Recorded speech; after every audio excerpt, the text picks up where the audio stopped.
லைஃப்பில் ரொம்ப ரொம்ப ஸ்பெஷலான ரிலேஷன்ஷிப் என்ன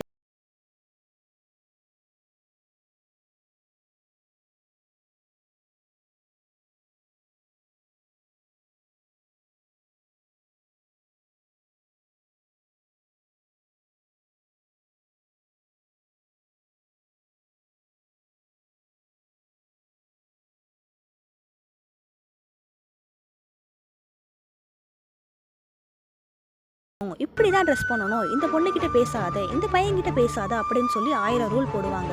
இந்த மாதிரி உங்களுக்கு ரூல் போடுறதுனால உங்கள் மேலே நம்பிக்கை இல்லாமலாம் இல்லைங்க, உங்கள் மேலே இருக்கிற அக்கறையில் தான் அப்படி சொல்கிறாங்க. இன்னும் சில அண்ணாங்க இன்ஸ்டா யூஸ் பண்ணாத, ரீல்ஸ் பண்ணாத, டிபி வைக்காதன்னு சொல்லுவாங்க. நீங்கள் கோவப்படலாம், நீ மட்டும் எல்லாத்தையும் யூஸ் பண்ணுற, என்னை மட்டும் யூஸ் பண்ணக்கூடாத சொல்கிற அப்படின்ட்டு. உங்கள் மேலே இருக்கிற சேஃப்டினால் தாங்க அப்படி சொல்கிறாங்களே. உங்கள் அண்ணா கிட்ட உனக்கு உங்கள் லவ்வர் முக்கியமா இல்லை உங்கள் தங்கச்சி முக்கியமானு கேட்டால் எல்லா அண்ணாவும் கண்டிப்பாக எனக்கு தங்கச்சி தான் முக்கியம்னு சொல்லுவாங்க.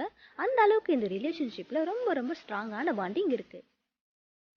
இன்னும் சில அண்ணாங்க உங்களுக்கு பர்த்டே வந்தால் அவங்க ஸ்டேட்டஸில் கூட உங்கள் ஃபோட்டோவை போட மாட்டாங்க. அப்படியே ஸ்டேட்டஸ் போட்டாலும் பசங்க நம்பரை மியூட் பண்ணிட்டு தான் போடுவாங்க. இன்னும் ஒரு சில பாசக்கார அண்ணாங்க எனக்கு தங்கச்சி இருக்குன்னு வெளியில் சொல்லிக்க மாட்டாங்க. பைக்கில் தன்னோட லவ்வரை கூட்டிகிட்டு போகும்போது எவ்வளோ ஃபாஸ்ட்டாக சீனாக பசங்க வண்டி ஓட்டிகிட்டு போவாங்க. இதே தங்கச்சியை கூட்டிகிட்டு போகும்போது மட்டும் பார்த்து பத்திரமா கூட்டிகிட்டு போவாங்க. தங்கச்சி கூட இருக்கும்போது பசங்க சைட்டு கூட அடிக்க மாட்டாங்க. அண்ணனோட வேலை தங்கச்சியை யாரும் சைட் அடிக்காமல் பார்க்குற வேலையாக தாங்க இருக்குமே.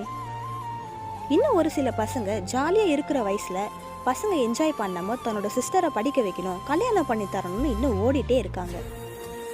கூட பிறந்தா மட்டும்தான் அண்ணன் தங்கச்சிலாம் இல்லைங்க, கூட பிறக்காமையே இந்த காலத்தில் நிறைய பேர் அண்ணன் தங்கச்சியை பழகிட்டு இருக்காங்க. ஓகே கைஸ், உங்களுக்கு வீடியோ பிடிச்சிருந்தாம மறக்காமல் ஒரு லைக் ஷேர். நீங்கள் நம்ம சேனலை ஃபஸ்ட் டைம் பார்க்குறீங்க அப்படின்னா மறக்காமல் சப்ஸ்கிரைப் பண்ணிவிட்டு பாருங்கள்.